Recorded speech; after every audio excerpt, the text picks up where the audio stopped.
if you work remotely around the world and you are asynchronous, meaning you can work anywhere at any time, that's a really good thing, because then you can set your hours. A lot of folks are like YouTubers or other folks like that, they can set their own hours. But if you're working for a specific time zone, like I do in Pacific time in North America, then I'm having to alter my hours when I'm here, say at Michigan City, which is 14 hours ahead, to that of Pacific time. And that means I work overnights. And that's something you have to be prepared for if you want to do remote work.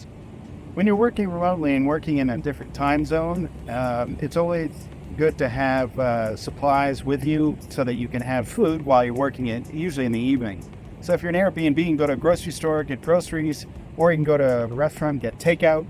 The cool thing is that if you get some really good food places, you can bring that back with you. You have that in your room or in your Airbnb.